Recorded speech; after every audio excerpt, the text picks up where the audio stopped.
Okay, so kindly you'll allow me to just proceed. Yes, ma'am. There are people using their bundles or airtime, so we'll respect that and keep time as much as possible. So Susan Odera here this morning, continuing with the lectures in bacteriology, mycology of medical microbiology. And I trust you're keeping well. I hope you have covered the topics on Staphylococcus, on Streptococcus, genera, which are gram-positive cocci. They are pathogens. Morphologically, they are gram-positive cocci, very, very important bacterial pathogens. I hope you've covered that, so you'll be able to understand the small switch we are making this morning as we look at a gram-negative cocci. Okay, from the Neisseria family. The focus is this genus called Neisseria. We have other genera in this family. I would just call them minor pathogens. Some cause some emerging, have been known to cause some emerging infections like in immunocompromised patients or in ICU, nosocomial, hospital-acquired infections, etc., like Kingella. There have been some sporadic reports, not so common, but our focus is on Neisseria genus. Okay, and we are focusing on this genus because of two important medical conditions. Gonorrhea, which is an STI, it is caused by this bacteria. The other important condition is meningococcal meningitis. All right, meningitis is an important condition, actually considered a medical emergency. It is caused by several pathogens. Okay, bacteria, viruses, parasites have been implicated in meningitis. And in bacterial meningitis, meningococcal meningitis is very, very important, okay? It causes epidemics of meningitis. So this is the bacteria we're looking at. This is how it looks like. Okay, this is a different type of microscopy, so you will not be able to appreciate this in the lab, but you just appreciate that they are cocci and they are occurring in pairs, which is significant.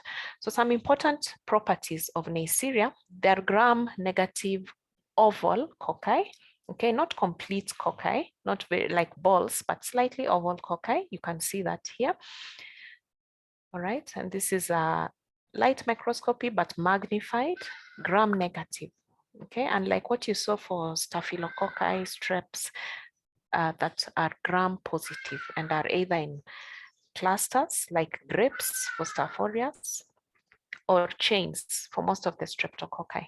Okay, these are gram-negative diplococci, diplo meaning two. This is another staining based on fluorescence microscopy, so that's why they look like this. Okay.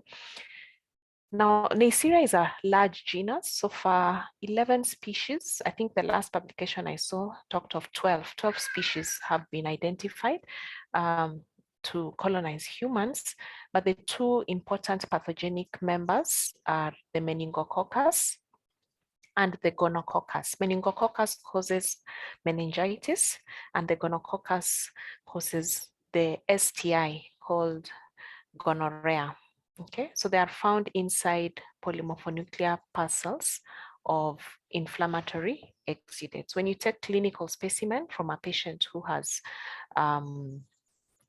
gonorrhea, in that case, you take discharge, or if you got a CSF specimen from a patient who has meningitis, just a minute, please.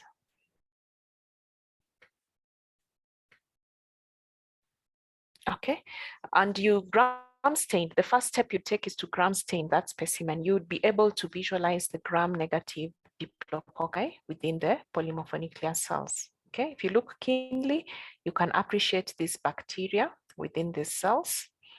For a specimen like CSF, ideally CSF should be a sterile specimen. You do not have any normal flora in CSF.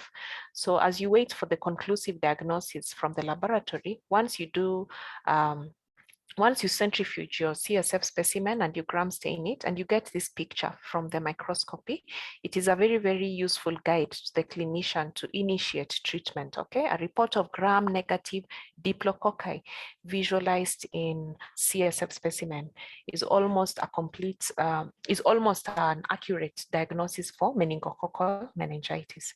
So appreciate the presence of these gram-negative diplococci within the neutrophils here. Okay, still on important properties, these are gram-negative bacteria. From your introduction to bacteriology, you know the cell structure of the gram-negative bacteria. They have two membranes, an inner and outer membrane. So this Neisseria, being gram-negative, they have an outer membrane that has an endotoxin.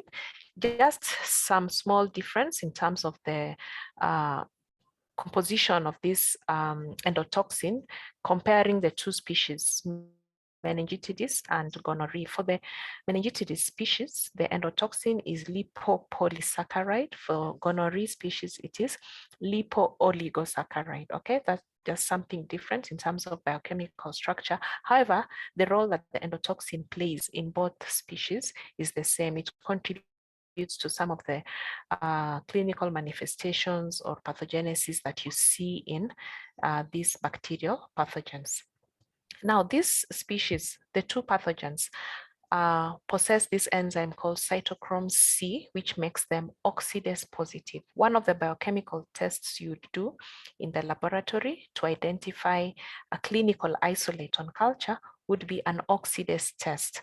All clinically relevant species are oxidase positive. As I had mentioned, we have other species that are commensals, okay, in the upper respiratory tract. Out of the other 9 species that have been identified, some of them are oxidase negative.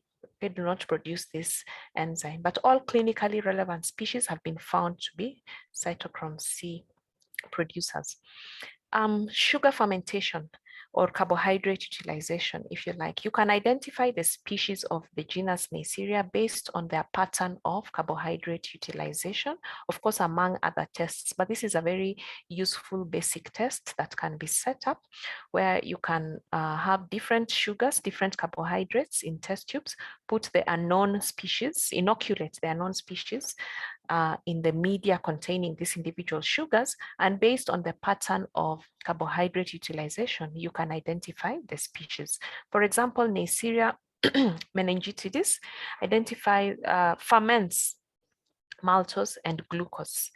Neisseria gonorrhoeae ferments glucose only. Okay, so this is one of the tests you'd use in your long process of laboratory diagnosis. Long process meaning processing the clinical specimen, inoculating it in media, incubating, getting the isolate, the colony, then identifying the colony using biochemical tests. All right. Now, both organisms may bear fimbriae. When I use the word may, I mean then there are some that are not fimbriated, okay? The more virulent gonococcal strains bear numerous fimbriae. So the fimbriae plays a very, very important role, especially for the gonococcus species. The meningitidis species is also fimbriated, or if you like, another word for fimbriae is the pili, all right?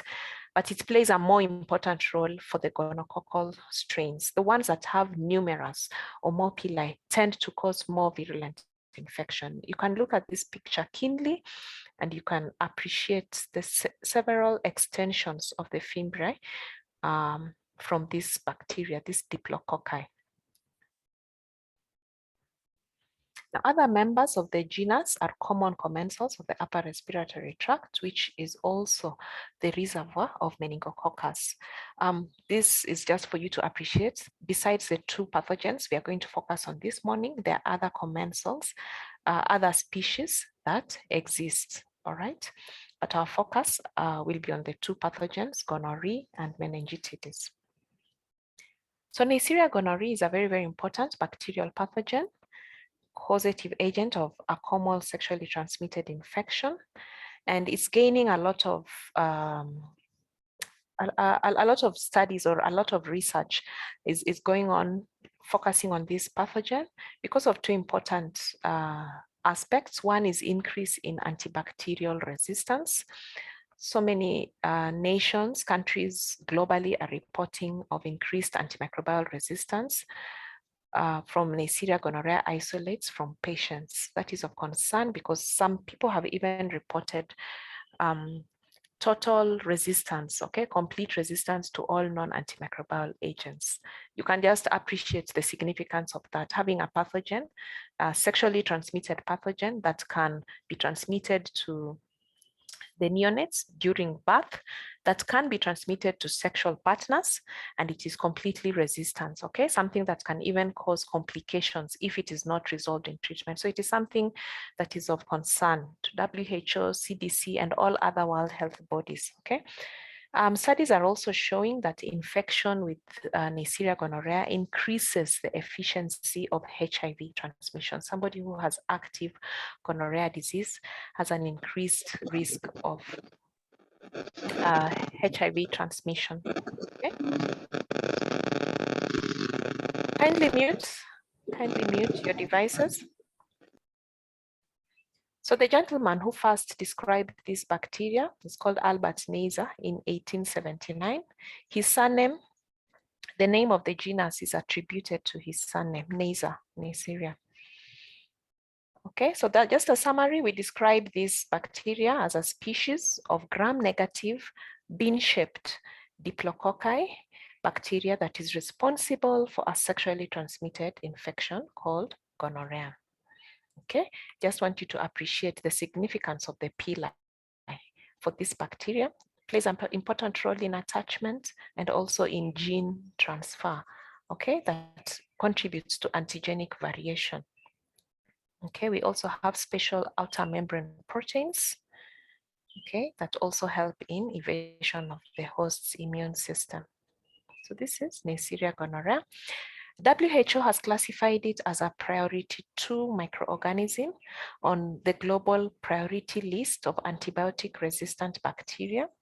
And this is to guide research, discovery, and development of new antibiotics. This is basically in appreciation of the increased resistance of this bacteria to commonly used antimicrobial pathogens. So having been classified as a priority 2 would help to channel the available resources to focus research, more research towards gonorrhea. We don't have any vaccines currently against gonorrhea disease. So control of the disease relies entirely on prevention, okay, proper diagnosis, and proper treatment using the right antimicrobial agents, as well as treating sexual contacts of the diagnosed individuals, okay. CDC has also classified this pathogen as a superbug. That was in 2012, again, because of increasing resistance, and it has raised a red flag that in the near future, gonorrhea may become untreatable because of the increased resistance. So this pathogen, Neisseria gonorrhea, is exclusively a human pathogen. It does not cause any diseases that you'd classify as zoonotic. It's exclusively a human pathogen, although chimpanzees have been infected artificially. Okay, at IPR, Institute of Primate Research, and other organizations where they use higher primates, the chimpanzees, apes, baboons, etc. For animal-based research, they have been able to artificially infect them because of the studies that are going on in trying to get the vaccines using the pili protein, outer membrane proteins, etc. So some studies and some studies also looking at pathogenesis, etc. use these animal models, okay? But it's exclusively a human pathogen, and mode of transmission sexually, it's an STI, and also during birth, neonates can be infected as they pass through the vaginal canal. If the mother has active disease, has discharge during delivery, and their eyes are exposed to the discharge, they can get infected, and a few days after birth, you'll be able to see clinical manifestations of infection, okay? So the differences in transmissibility or virulence between different strains of Neisseria gonorrhea are believed to be accounted for by differences in pili gene expression and surface protein expression of the bacteria, which would determine the efficiency of adherence and evasion of the immune system. So this pili that you've seen that are several that extend from the surface play an important role in adherence to the mucosal cells along the genitourinary tract, okay? Or wherever the first point of infection is, one of the initial stages is attachment. So that attachment or adherence to the mucosal cells is through the pili. Okay, and the differences, the fact that there are differences in the P-line protein or the P-line gene expression, therefore contributes to the differences in the transmissibility. Some would be more transmissible compared to others, okay? Others would be more virulent than others because of also the differences in surface protein expression, okay? This outer brain has some proteins and their differences in expression. There are certain membrane proteins, OPA, OPC, ETC, and others that help in evasion of the immune system. Okay, they prevent establishment of an immunological memory. Okay, some of them, some publications say that they interfere with the complement system of the immune system, etc. But that difference contributes to the differences that you observe between different strains. Now, genital tract infections, anorectal infections, and pharyngeal infections have been documented. Okay, it is important to appreciate these different manifestations: genital tract, anorectal, pharyngeal infections. So the virulence factors, I've talked about the pili, which mediates attachment to mucosal surfaces. So movement along surfaces. There are certain proteins, the PIL-F for extension and PIL-T for twitching motility of the bacteria. You've seen this small green, I think they're larvae that are usually found on, you can find them on cabbages or other green vegetables, okay, that move, they extend and retract, okay, something like a twitching motility. Unlike the other bacteria you'll see in future that have a flagella that mediate a different type of motility, active movement.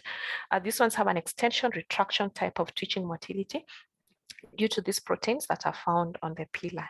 Okay, then we also have PIL-Q proteins that make the bacteria naturally competent for DNA exchange. I think you had a lecture on bacterial cell genetics, and they talked about gene transfer that can occur between bacterial cells. Okay, so there are certain proteins in this pili, the PIL-Q proteins, that make it naturally competent for DNA exchange. One of the gene transfer mechanisms was transformation, where competent recipient bacterial cells have certain special proteins that enable them to pick up genetic material. Okay, so these PIL-Q proteins make the bacteria naturally competent and also confers the ability to conjugate, which contributes to spread of antibiotic resistance. Okay, this difference, there's also a difference that you can see in expression of P-line proteins, and that contributes to antigenic variation,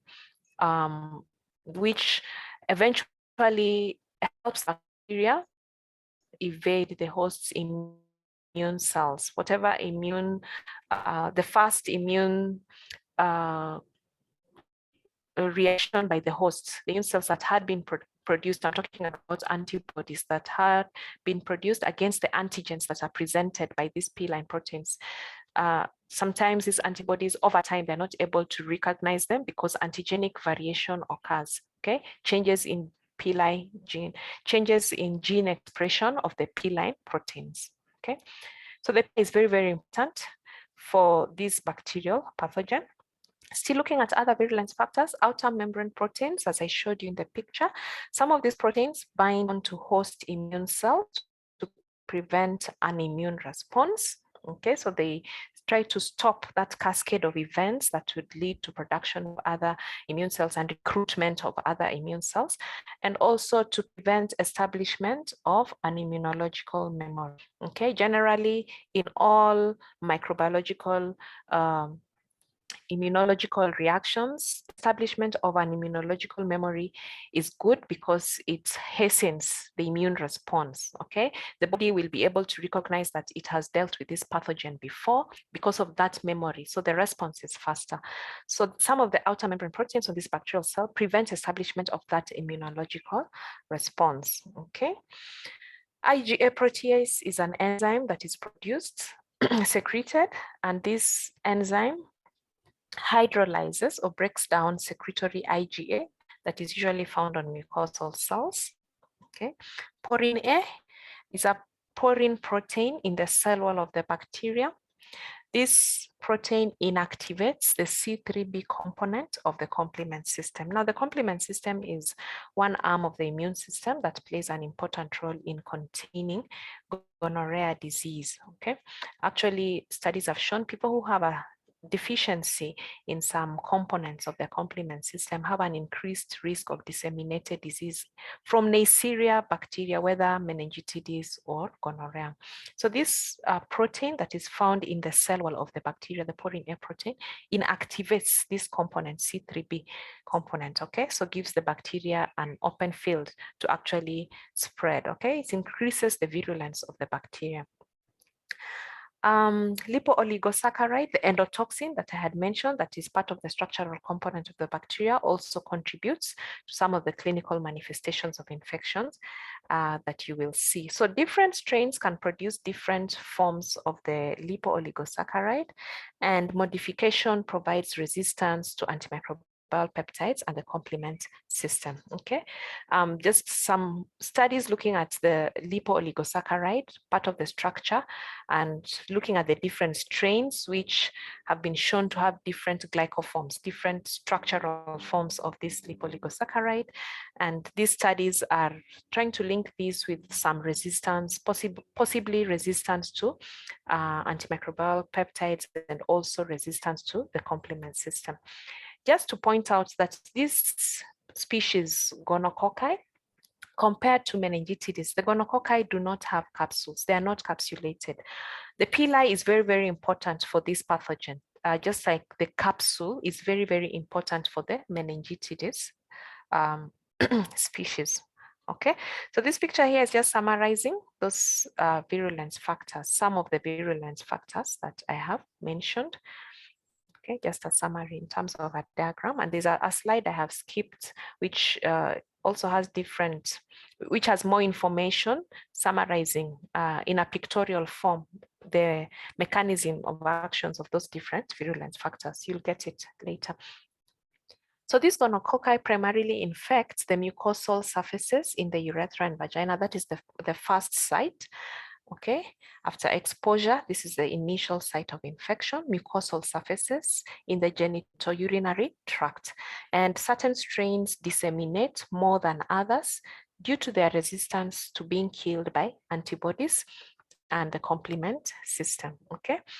I'm talking about genitourinary tract here, but remember I have mentioned anorectal manifestations of infection as well as pharyngeal manifestations, depending on the mode of exposure. People get infected with gonorrhea, pharyngeal gonorrhea, because of oral sex with individuals who have active gonorrhea disease, okay? So the pharynx is the initial site of exposure.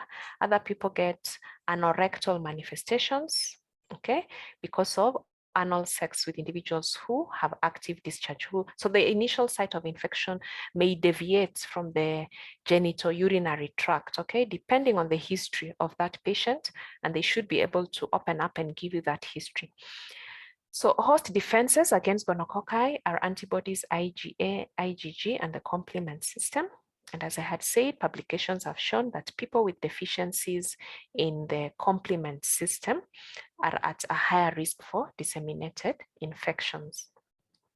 So the clinical manifestations in women, asymptomatic carriage is more common in women than in males. Okay, it is more likely to get a female who is infected with gonorrhea and they are not aware. Okay, it takes a longer time for the female to be aware compared to the male.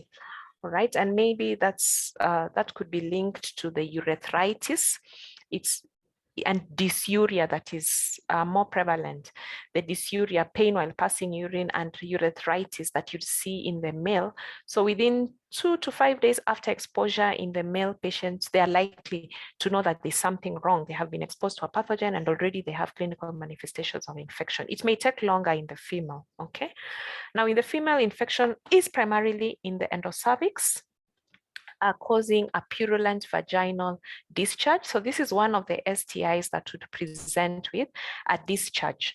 There are some other STIs that can cause discharge, or other diseases that can cause discharge. For example, thrush, okay, by Candida, which is a fungi. Trichomonas vaginalis, which is a parasite, can also lead to discharge. So an STI presenting with discharge, you'd think of gonorrhea as one of the pathogens. We have other STIs that present with ulcers, genital ulcer diseases, okay? So the syndromic approach, where you're looking at the clinical presentation of the patient, would give you a guide, possibly the most likely pathogen. Remember, sometimes you're operating in an environment where you don't have a microbiology laboratory to get this specimen to process, okay? A rural facility or a lower level facility that may not have this. So presentation of your patient is very, very important to give you a guide, okay? In a case where you don't even have a laboratory to make a diagnosis. And of course, the history. So if this infection is not treated from the endocervix, the gonococci can ascend, okay, up the fallopian tubes, leading to acute salpingitis, inflammation, okay, pelvic inflammatory disease, and a high probability of sterility, okay. Scar tissue can form on the fallopian tubes, leading to ectopic pregnancies. Just to point out that 30 to 50% of females who have gonorrhea tend to have co-infection with chlamydia trachomatis. Chlamydia is another pathogen. We will look at it in the near future that causes an STI. The patient, the female, can also present with discharge. It is easier to make a diagnosis of Neisseria gonorrhea by examining the gram stain of the discharge. You'll be able to see the gram-negative diplococci, but you could easily miss it in chlamydia trachomatis infection because that bacterial pathogen does not stain very well with the gram stain. But it's important to know that a significant number, 50% is quite significant, or even 30, of females who have Neisseria gonorrhea are co-infected with chlamydia. These pathogens are important, especially because of this complication, pelvic inflammatory disease, okay, that can complicate to, can actually lead to sterility, okay. So it's important to establish whether there's co-infection. That can best be done in a good microbiology laboratory so that whatever antimicrobial agents you're prescribing for treatment can actually take care of both bacterial pathogens if both are present, okay? So some of the complaints from this infected female: presence of the discharge, okay, vaginal discharge, pain or a burning sensation while passing urine, increased frequency of micturition, heavier periods of spotting, especially when pelvic inflammatory disease has developed, sore throat in case this individual is engaging in oral sex and they have infection now in the throat as well, pain while engaging in sexual intercourse, general complaint of general low abdominal pain. In some patients, they may have fever. Okay, for the male patient, urethritis is the key complaint, and you'd also have mucopurulent urethral discharge and dysuria, pain while passing urine. It's very rare to have a symptomatic infection in male cases, though you may have a few, but it's very rare. Okay, most individuals become symptomatic 2 to 5 days after exposure. There can be epididymitis, which is unilateral, which will present with unilateral testicular pain and swelling. Okay, other uncommon complications include inguinal lymphadenitis or penile edema, swelling, okay, or periurethral abscesses. Now, pharyngeal infections that can occur in the adult male and female patients, this can occur alongside the genitourinary tract manifestations or it may be the sole site of infection if oral genital contact is the only exposure, okay? Because of people's sexual behavior, and it is good to get this information from the patient.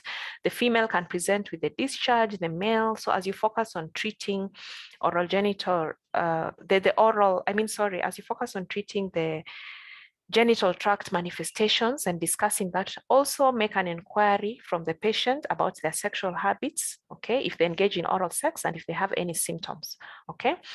They could have pharyngitis, tonsillitis, fever, cervical adenitis that is actually linked to gonorrhea, and it has been isolated from throat swabs. Okay, I've talked about the adult male and female, but unfortunately, it's a condition that has also been isolated from abused children who have been abused to engage in oral sex with infected individuals, okay? So it's good to have that in mind. You know, as you get a throat swab or this child complaining of pharyngitis, you may not think of Neisseria gonorrhea, okay? You may not have that as a primary pathogen in mind, but it's good to just make good inquiries, get that good clinical history, okay? Babies, these babies who can get infected as they pass through the birth canal, they will present with a condition called ophthalmia neonatorum, where they would have purulent eye discharge, periorbital edema, okay? This can occur a few days after birth and can complicate in blindness. Ophthalmia neonatorum is also caused by the other bacterial pathogen that I mentioned, Chlamydia trachomatis, okay? However, you can prevent this complication, you can prevent this development of discharge and edema by giving some prophylactic agents immediately after delivery, okay? So purulent eye discharge and periorbital edema, you can make a diagnosis from this discharge. For the other bacterial pathogen that I've mentioned, Chlamydia trachomatis, these babies tend to have a sequel of neonatal pneumonia. As they cry, of course, they are irritable and the tears are coming down with the discharge. They may end up inhaling, okay, some of these contaminated tears that has the pus and the bacteria. For Chlamydia trachomatis, they can come down with pneumonia, okay? Dissemination, we're looking at clinical manifestations of gonorrhea, okay? So disseminated gonorrhea disease, peritoneal spread occurs occasionally, okay, to produce perihepatic inflammation, okay? Not common, but has been reported, linked to deficiency in the complement system and also linked to certain strains, okay? Certain strains, as I had mentioned, that tend to have, depending on the P-line protein that's coat those particular strains of the species. Disseminated infection has also been reported in joints, arthritic gonorrhea, okay? Patients presenting with severe fever, septic lesions on the skin, endocarditis, even ophthalmitis, okay? This is a picture showing you septic gonococcal dermatitis, a patient who had several such lesions on the skin. Some were very large, septic, purulent, and what was isolated actually was gonorrhea, gonococcal bacteria, okay? Disseminated gonococcal arthritis, also from disseminated disease. Now, how would we make a diagnosis, a laboratory diagnosis of gonorrhea disease? And this is the outline you'd use for laboratory diagnosis of bacterial diseases. 98% of the time, I'm saying 98% because in some instances you'd make a slight deviation from your choice of stain. So for most of them, we use the gram stain, which is a good primary stain to quickly differentiate and identify bacteria, okay?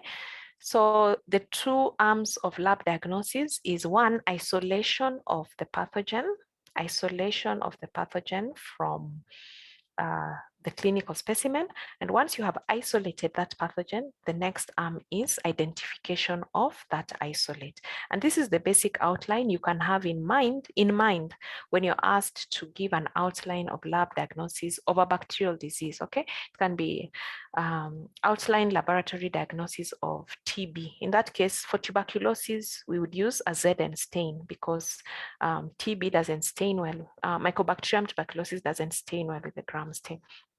It's an acid-fast bacteria, okay? Give an outline of diagnosis of gonorrhea. You'd have this in mind, then you'll fill it accordingly, all right? So the specimen, so we'll look at each bullet accordingly. The specimen that you'd pick depends on the manifestation, whether it is male or female. You'd take a urethral swab for a male patient or a high vaginal swab to look at the exudates from the endocervix from a female patient. You'd take a urine specimen from a male patient if you do not have the appropriate urethral swab. The urethral swab to take a specimen from the urethra is specifically for that, okay? Male urethral swab, cotton swab. Don't use any swab like the swabs that you can use for taking a specimen from an infected wound, an eye swab. Those are slightly bigger. If you use the wrong swab, the patient would complain of a lot of pain. And some patients, when they see the swab, they refuse, okay? In that case, you may use a urine specimen. Okay, it is another specimen you may pick from the male patient, but in this case, urine specimen for diagnosis of STI, you'd preferably ask for the first voided urine specimen, the first urine specimen that comes out. Your target is a STI pathogen that could be present in discharge that is in the urethra. So as the urine comes out, the first specimen would probably contain that discharge or pus that may be present in the urethra. So don't get the midstream. Midstream urine specimen, we obtain it for diagnosis of a urinary tract infection. You want to look at the bladder and other parts along the urinary tract, okay? So for STI, first voided urine specimen, which you need to centrifuge and examine the deposit by gram stain and culture. For anorectal manifestations, you'd get a rectal swab. For pharyngeal manifestations, you'd take a throat swab. For the baby with ophthalmopneumatorum, you can get an eye swab. And for all these specimens, these are good media, transport media called Stewart's transport media that is useful for maintaining viability of this bacteria if you want to culture it and grow it, okay? You may be getting this specimen and you need to transport it over time or after several hours to the laboratory. So you use that media, Stewart's transport media. So after you obtain your specimen, remember our outline. You make a gram stain of that specimen, you examine it, and you'll be able to see these gram-negative diplococci within the polymorphonuclear cells. And then you make a culture, you inoculate part of your swab, the exudates, the discharge that you obtained on your swab, you inoculate it on your media. The media of choice, chocolate blood agar, okay? There's another media called thiamartin media. Thiamartin media is modified chocolate agar. It is chocolate blood agar that is potentiated with antimicrobial agents, vancomycin, colistin, trimethoprim, and nystatin. These agents help to suppress any normal flora that you would have captured as you are taking the swab from the female, the high vaginal swab. It's possible that you could have collected lactobacilli and any other normal flora, maybe from the skin as you are going in. So these antimicrobial agents suppress the normal flora and create a good environment for growth of the Neisseria gonorrhea. These are the optimal conditions for growth. 35 to 37 degrees CO2, increased CO2 atmosphere, and over 18 to 24 hours. After 18 to 24 hours, you should be able to get good isolates of your bacterial pathogen. They are described as small, raised, gray, translucent colonies. That may not be very visible from the screen, but when you go to the lab, I hope you can be able to appreciate the small, grayish, translucent, raised colonies. The next step would be to make a gram stain from a colony, and good practice is to pick a single bacterial colony, as you will look at clinical microbiology towards the tail end of your microbiology lectures. As you process bacterial specimen, just know that it's not cast in stone that you will always have a pure isolate. You may have a mixed growth isolate, okay? Your specimen may contain more than one bacterial pathogen. Your specimen may be contaminated with normal flora. Your patient could be co-infected. They could be having infection with two different bacterial pathogens, which will grow on your media, okay? So please examine your plate carefully for pure growth or for mixed growth. You may notice a different colonies, okay? So when you're making a gram stain, good practice is to pick an individual colony. If there's a different one here that was white, raised, looks like, you know, Staph aureus, the way Staph aureus looks like, it would be good to pick that and gram stain it differently on a different slide, so that you don't miss instances of co-infection, okay? So from your gram stain, you should be able to see the gram-negative diplococci. And you can confirm that these are the gram-negative diplococci, Neisseria, using the oxidase test, as I had mentioned, and the carbohydrate utilization tests that will indicate fermentation of glucose. That process takes about 24 to 48 hours, okay, including the sugar fermentation tests. But just know we have other rapid tests that are available. Serological tests for ELISA that can detect gonococcal antigens, not antibodies, gonococcal antigens from the clinical specimen. These are rapid tests. About 2 hours, you have the results. We also have molecular tests, DNA probe assays that can detect gonococcal ribosomal genes, again from clinical specimen, and you can be able to get rapid results for your patients using those tests, okay? Now for treatment, these are based on WHO guidelines.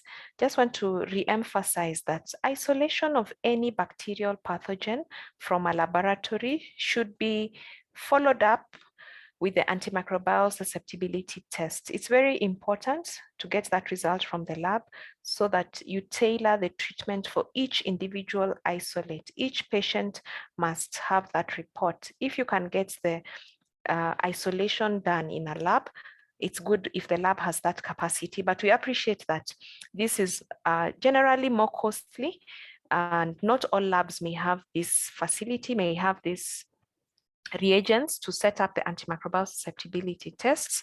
So treatment is guided by, we have this guide from WHO, but we also have the guide from the local MOH, individual MOH for each country. Besides having that guide that would tell you if you have confirmed that this is a case of gonorrhea, you can give agents 1 or 2 or 3 or 4. Besides having that guide, it is very, very important to keep abreast of the local data that is coming up on emerging resistant strains, because I've told you gene transfer occurs, and I mentioned spread of antimicrobial resistance between these different strains of Neisseria gonorrhea because of the gene transfer that can occur in the pili, okay? And because of that, you need to be aware that you can have emerging resistance to an agent that you were prescribing last year or last month, okay? So it's very, very good to be on toes. So different agents have been prescribed based on manifestations. For genital and anorectal gonococcal infections, there are suggestions, guidelines of dual therapy using 2 agents like ceftriaxone and azithromycin, okay, as a single dose, IM one and the other one is oral, or cefixime and azithromycin. There are also guidelines for using single therapy, okay, single therapy. And again, this is based on the economic availability or capability of that individual or that organization or that country. Some of these agents like spectinomycin are very, very costly. Some of these antimicrobial agents, there's no need of draining somebody's resources if whatever is available is not as costly. and has shown to be effective in clearing that pathogen, it is just sufficient, okay?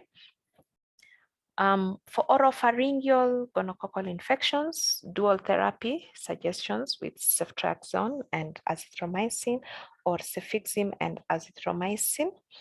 WHO recommends dual therapy rather than single therapy for treatment of oropharyngeal gonococcal infections. Coincidentally, there's a very high report of treatment failure, okay? Treatment failure of single therapy when individuals are being treated for oropharyngeal gonococcal infections. Studies have shown better outcome with dual therapy. So it is the preferred approach, okay? Retreatment after treatment failure, just be able to distinguish treatment failure and reinfection, okay? This is an individual who has gone through the complete therapy, okay, has completed their dose, but the disease has not resolved, okay? They still have clinical manifestations of infection, they still have discharge. So that is treatment failure, okay? And that could be due to resistance. They may have an infection that is resistant to whatever agents were being used, or incomplete, they have not finished their dosage, okay? Poor adherence to the treatment. So those treatment failure compared to reinfection, which is basically a totally new infection altogether, okay? Reinfection is a totally new infection altogether. If this is a case of treatment failure, it is very, very important to really make an effort to get the AST profile from the lab, okay?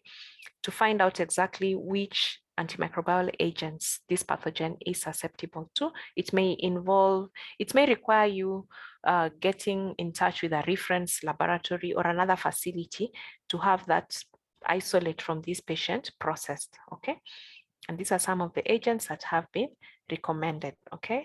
The dosage is higher, you see, for treatment failure, 2 grams instead of 1 gram, etc. Ceftriaxone, azithromycin, cefixime, azithromycin, gentamicin, and azithromycin, or spectinomycin plus azithromycin.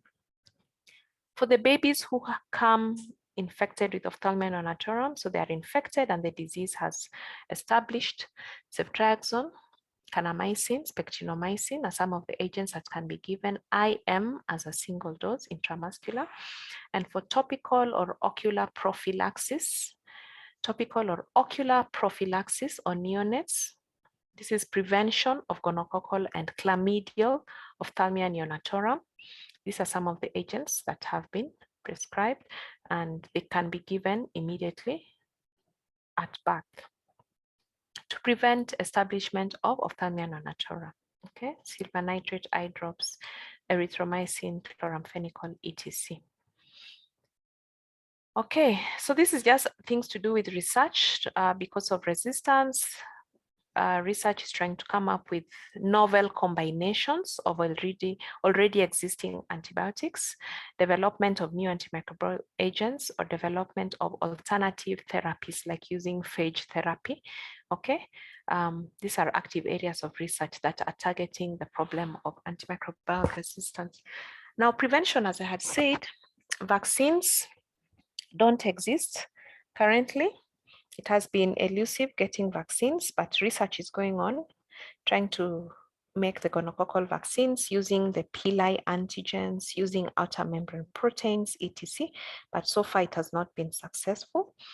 And so prevention is mainly linked to rapid and accurate diagnosis of the sick individuals, use of effective antibiotics for treatment, prompt tracing of their sexual contacts, treatment of the patients as well as their contacts, okay? In some countries, you need to declare it is a public health notifiable disease and you need to make your contacts aware that you have an STI so that they get treatment. If they work backwards later and realize that you knowingly exposed them, you could be liable for some legal redress, okay?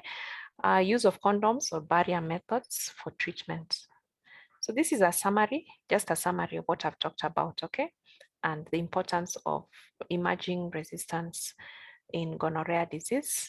These are gonococcal antimicrobial surveillance program, GASP, that is global. It's a global program by WHO to monitor the trends in resistance and to guide treatment and public health policy globally against gonorrhea disease. And because of appreciating the importance of having a proper laboratory to have accurate diagnosis, a lot of research is also going into developing lots of point of care tests, okay? Quick tests that can be used in an office setup in the consultant's clinic, point of care, rapid point of care diagnostic tests that can be used to quickly tell that, yes, this is a case of gonorrhea within the obstetrician gynecology clinic, and they can quickly tell within minutes that, yes, this is positive for gonorrhea, so that they initiate treatment and also treat the sexual contacts, okay? The research is going into that. So the other important species is Neisseria meningitidis, and humans are the only natural hosts for meningococci, where it resides in the upper respiratory tract. There are individuals who are carriers of Neisseria meningitidis in the upper, not the lower, in the upper respiratory tract. These individuals are asymptomatic, 5 to 15% of adults, okay? Population studies, surveys have shown a range of 5 to 15% of adults are carriers for Neisseria meningitidis, and the bacteria's inability to get iron from other sources other than human, transferrin and lactoferrin, probably make humans the only natural hosts for the bacteria. And Neisseria meningitidis is the only bacterial pathogen that causes meningitis known to occur epidemically along the meningococcal belt, that is in Africa, from some parts of the western part of Africa, cutting across to the northern part of Africa, okay? However, I must point out that the incidence has decreased because of a lot of projects, interventions that have rolled out vaccines, okay? Vaccines targeting the causative, the different serogroups like serogroup A that are mainly prevalent in those areas are along the meningococcal, who live in close quarters because of the mode of transmission. When it's in the upper respiratory tract and you're in very close quarters, there's a higher carrier rate. In some individuals, I mean, in some countries, some jurisdictions, they carry out chemoprophylaxis in institutions where people are living in close quarters, like in military training camps. When you report to camp, they give you an oral dose, 1 dose of rifampicin to get rid of the organism if you're a carrier. In prisons in some countries, when you're a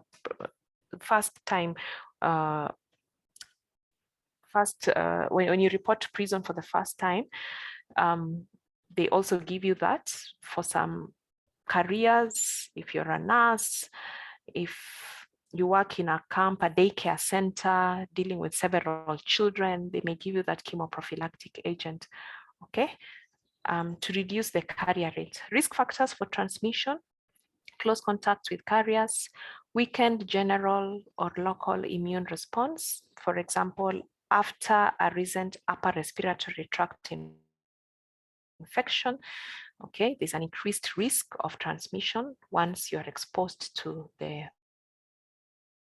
organism from somebody who's a carrier. You can easily get infected. Smoking has been shown to increase the risk, and also individuals who have a complement deficiency. So transmission by airborne droplets, also by contact with saliva, through kissing, respiratory secretions, during coughing, sneezing, chewing on toys, water bottles. The pathogen has been isolated from water bottles, okay, surveys. So sharing water bottles, or in daycare centers, children playing with toys and they chew on the toys, etc. So these have been identified by publications and surveys, okay? Incubation period, a range of 2 to 10 days. So from the nasopharynx, the organism can enter the bloodstream, okay? From the nasopharynx, the organism can enter the bloodstream. and spread. When it's in the bloodstream, it is called meningococcemia. Okay, meningococcemia, and can cause systemic infection and spread to specific sites, e.g. the meninges, the outer covering of the brain. We also have disseminated meningococcal disease, where you'd have other manifestations, especially when you have a deficiency in the complement system.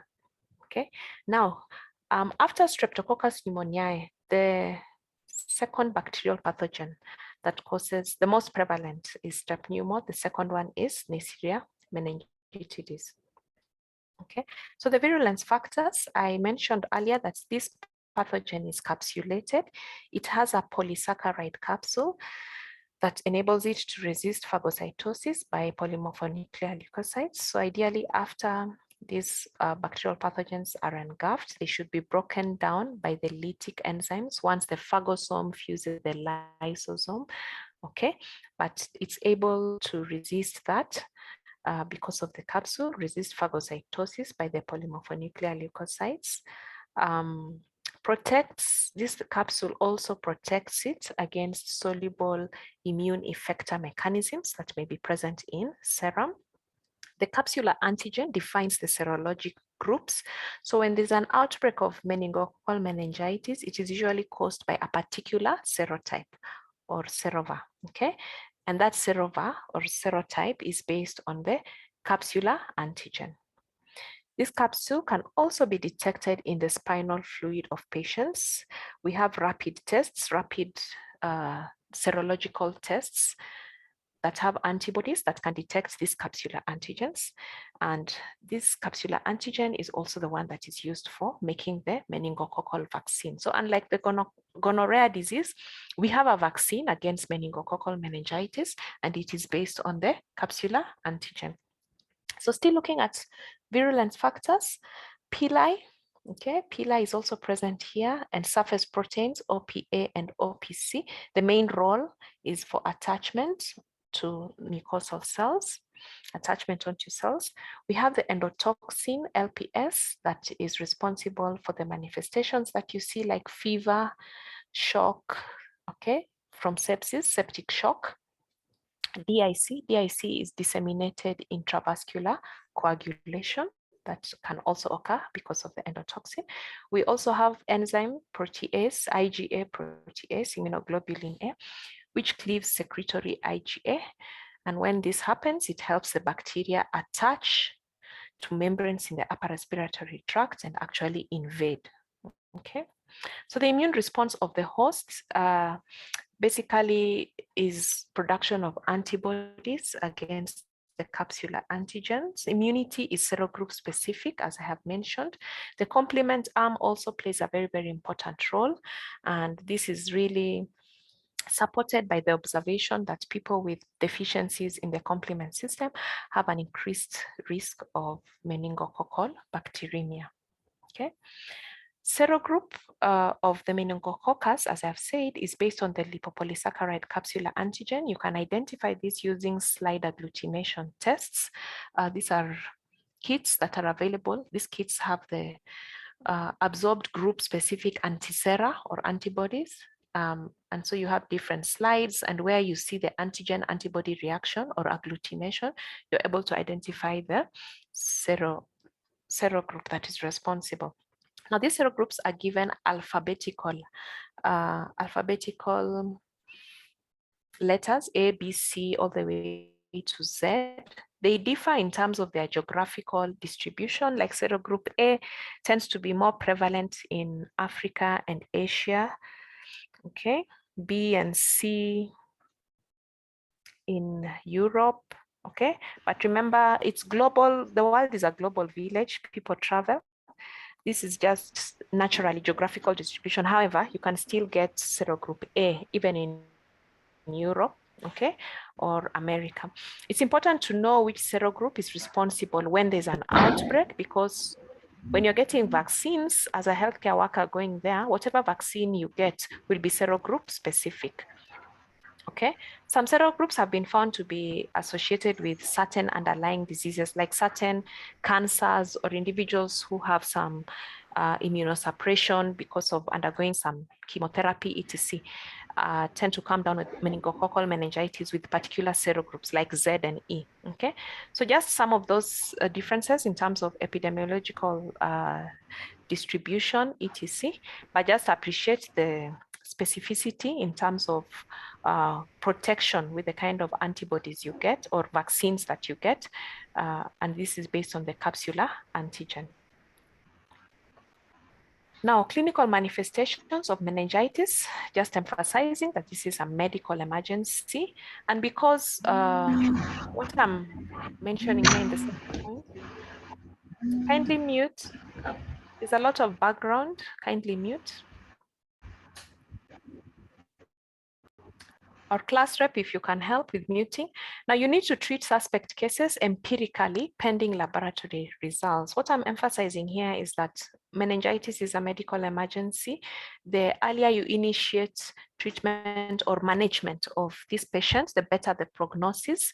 So you may not be able to get an absolute diagnosis of meningococcal meningitis 30 minutes after these patients present, okay? An absolute that we have now isolated meningococcal meningitis. You maybe have been able to get the CSF specimen and it is still being processed by a rapid test. But as you wait for the absolute meningococcal meningitis diagnosis, you can initiate management. And this is the basis of empirical therapy. Remember, processing of the specimen you'd get, like CSF, you'd also, besides the patient's history, getting the history of the patient, looking at the age of these patients, having that background. Remember, meningitis can also be caused by other organisms besides bacteria. Okay, it could be viral, it could be fungal, it could be parasitic, etc. So even what you observe as you get the CSF specimen, the intracranial pressure, what is the result from the biochemistry analysis? Okay, is glucose amount in the CSF, is it high, is it low, and other factors that will be done in the biochemical lab, etc. What is the appearance of the CSF? Is it turbid? Is it clear? Okay, and those are things we will discuss when we'll be discussing clinical microbiology towards the tail end. And we will be looking at making a diagnosis and the microbiological diagnosis in general, okay, of meningitis. And now we'll be looking at the different biochemical aspects, microbiological aspects, etc. Because, you know, when a patient presents, you have these clinical manifestations, you may not be able to tell immediately that this is bacterial or this is viral, okay? But as you go along from the history and the diagnosis and the initial presentation, the specimen, the macroscopic appearance, etc., you're able to sort of narrow down. But as you wait for that, this is the empirical therapy that can be initiated pending absolute and final diagnosis. And this is based on the most likely agents that would be responsible based on the age and the condition of this patient, okay? Some of this would be linked to most likely pathogens that may be responsible in the event of having some trauma, okay? Exposure to normal flora that should be found. Would it be most likely strep pneumo that would have leaked into the CSF, okay? etc. Because of trauma, or if this is a neonate, what is the chance that this neonate would have been exposed to Neisseria meningitidis compared to Streptococcus pneumoniae, etc. What is the history? Is this a baby who consumes milk that is not pasteurized? Okay. What are some of the factors? What is the immune history, background, etc. So all those things that you'd consider, and we look at that when we'll be doing clinical microbiology. So our focus for now is to know this pathogen, Neisseria meningitidis, to be able to identify this bacteria, to understand its biological characteristics, how it is transmitted, and to appreciate some of the agents that can be used for treatment, okay? So clinical manifestations of infection, of course, primarily meningitis, when you have that inflammation of the covering, the meninges, okay, the covering of the brain, and manifestations would include fever, headache, stiff neck, increased polymorphonuclear neutrophils or cells in the spinal fluid. So the CSF would appear very turbid in bacterial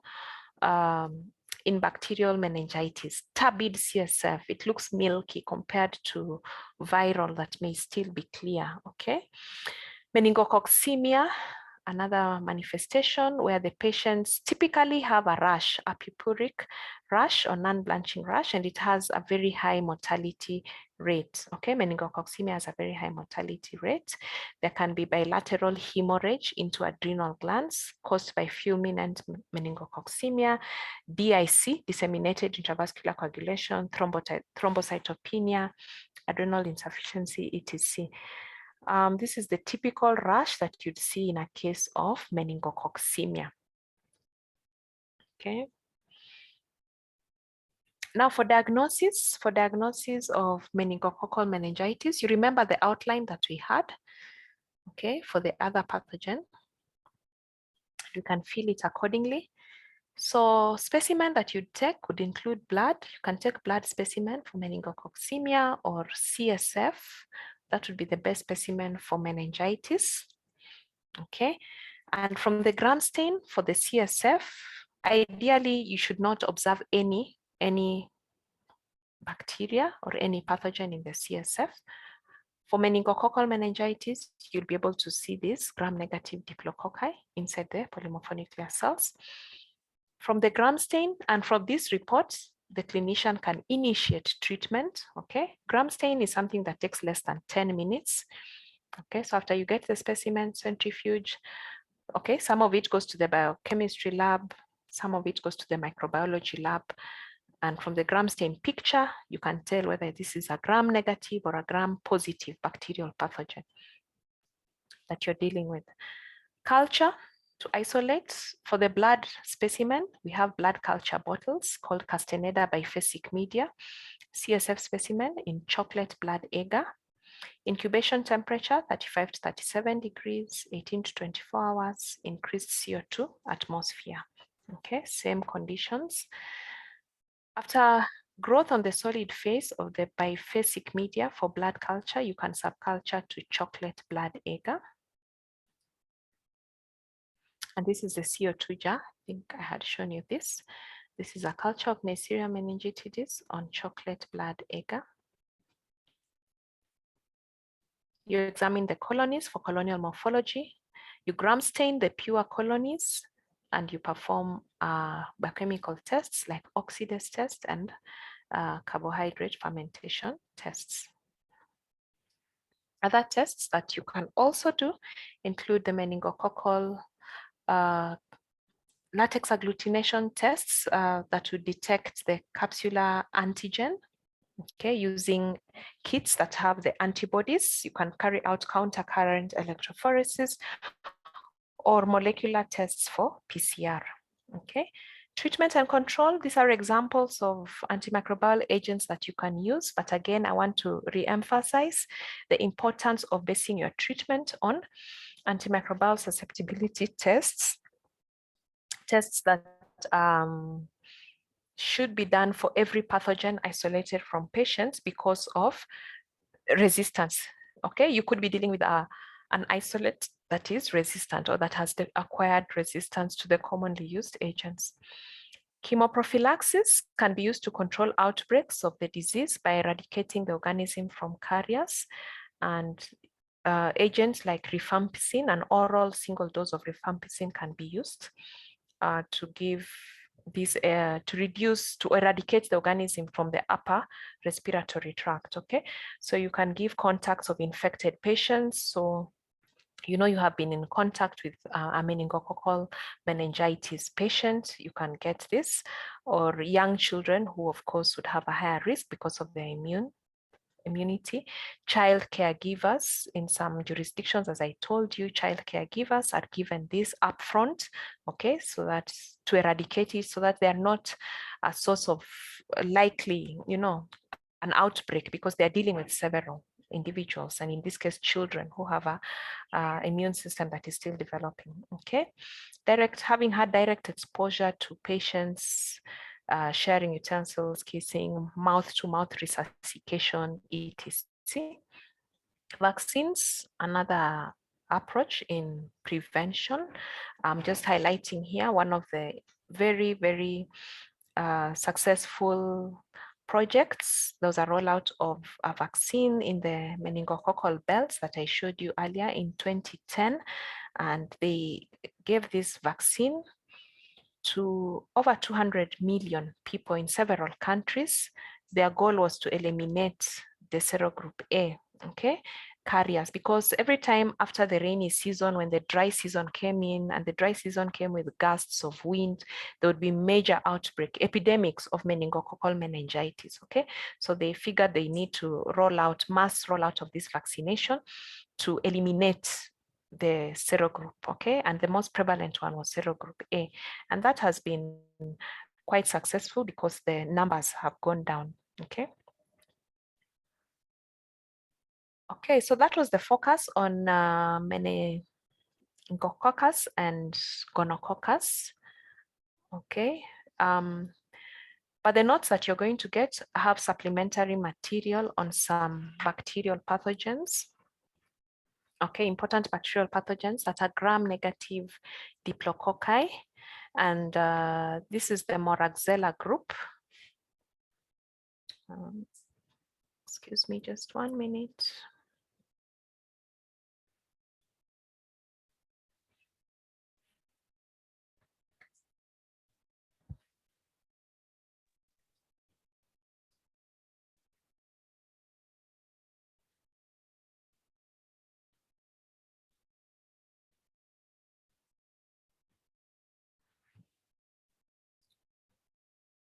Sorry, I'm just trying to reproject my slides, but even as I do so, I was mentioning that the material you'll get has supplementary. Our focus was Neisseria based on your syllabus, but you'll get supplementary information on 3 other important gram-negative diplococci, including moraxella, Acinetobacter, that are generally classified as minor bacterial pathogens, but are important that you'd know.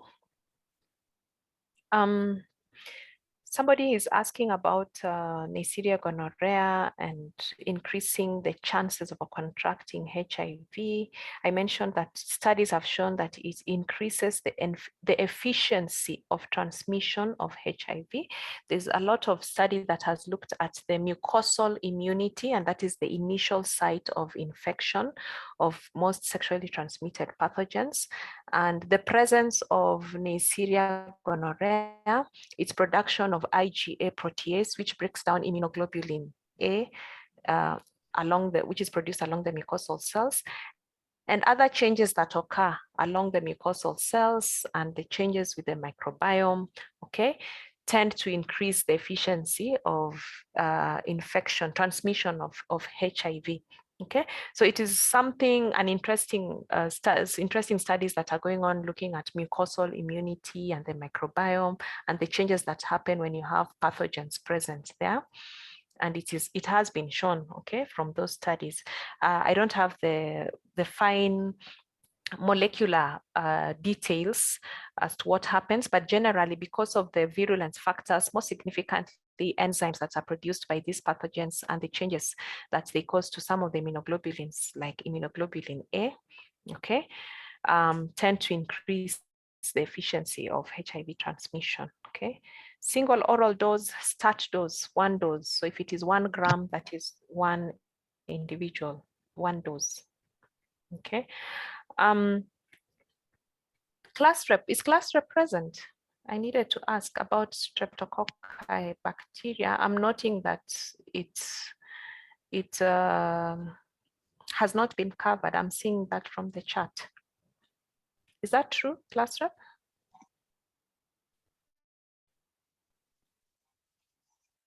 Are you hearing me? Am I audible? Or anyone who's present, if you can just give me feedback. Have you covered streptococcal bacteria? Am I audible or am I muted? No, we haven't covered it. You're audible. Okay, thanks for the feedback. I did not that, I'm sorry. And maybe in future, if class rep is present or the deputy, if you're going to cover, especially for these pathogens, one following the other, please just let the facilitator know that you have not covered that. There are some things I have mentioned on strep pneumo, assuming that you had covered them. And in future, even the lab diagnosis, I had in mind you have already done streptococcus, and also then you have looked at streptococcus pneumoniae, which is one of the bacterial pathogens for streptococci. If I knew I had not covered that, maybe there's some aspects I would have highlighted or I would have not made reference to that. Sorry about that. It should be covered. I'll just follow up on that. Now, somebody's asking about the notes for sterilization and infection control. I sent an email that had the slides, and I also sent an email with the booklets. I don't know if it's the class email that I got that was wrong, because first I got a failed delivery. Then I reached out to the class rep. He sent it. It looked the same. I resent, and I also sent directly to the class rep. A few days later, a different individual called me and told me, you have not received the notes. May I resend? And I referred him to the class rep. Okay. So I don't know if there's a breakdown in the communication, or I don't have the correct email. If people are not getting the notes,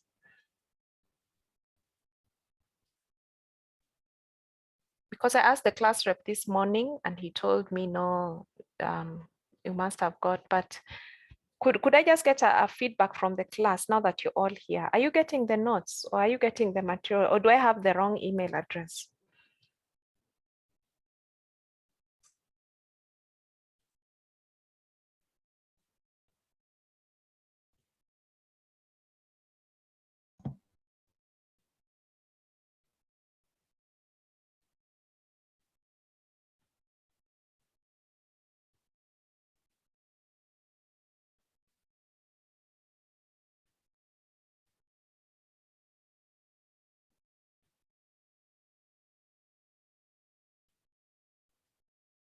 Okay, are you muted?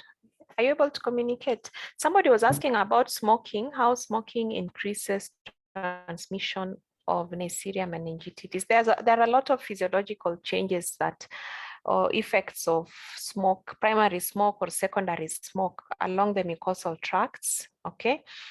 And generally, mucosal immunity, let me just summarize it by saying mucosal immunity is based on having things as they should be naturally, physiologically, the presence of those mucosal cells, secretion of some of those immunoglobulins, etc., and constant exposure to smoke interferes with the normal physiological processes that take place there, interfere with the immune cells, interfere with the ciliary motion, etc. Okay, so anything that is interfering with the commensals, normal ciliary motion, and interfering with the natural secretion of immunoglobulins, etc., will provide a conducive environment for establishment and proliferation of other pathogens, not only Neisseria meningitidis, other pathogens that you may be exposed to along the respiratory tract. Okay. Are you able to access notes? Are you all able to access notes and material on your class mail? No. You're not. Do you have access to the class email, or are the notes deleted? Or do you have a suggestion of any other way? Do you have a Google Classroom or any other way that would be able to share material so everyone can access?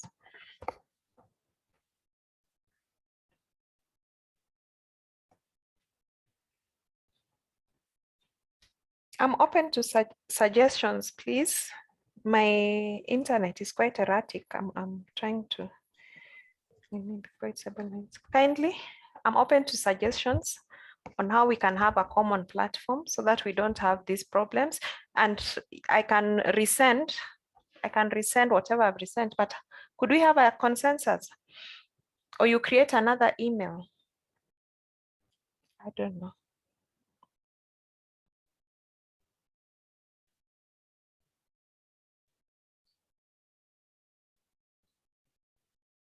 Okay, fine. So I've been told, I'm seeing the notes are on Google Drive. My email is, you can access my email. Please get my email from the class rep. Maybe I can just put it out there from the class rep. Get my personal email. If you do not receive the notes, you don't get whatever supplementary material I share, reach out to me directly. You can email me. I will send it directly to you. Or if you have any other concerns, kindly. Okay. I think I'll put it that way so you don't have to rely on your colleague or somebody else to get the notes. I've got several messages, people calling, I've not received notes, please send me notes. So I just wanted a common platform, but if there's a challenge, just email me with you and then I'll email the notes to you.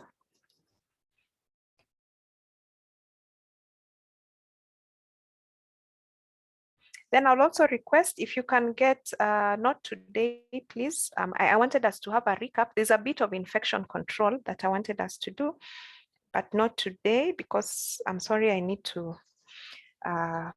finish setting up something for an exam. Maybe I'll just discuss with your class rep, but if you can get 30 minutes sometime, we can have a discussion on infection control. There are some things I wanted to point out specifically on infection control based on our lecture that we had last time on sterilization and disinfection. Okay. Okay, thanks, MBCHB. 2. Can have a good afternoon. You too, thank you.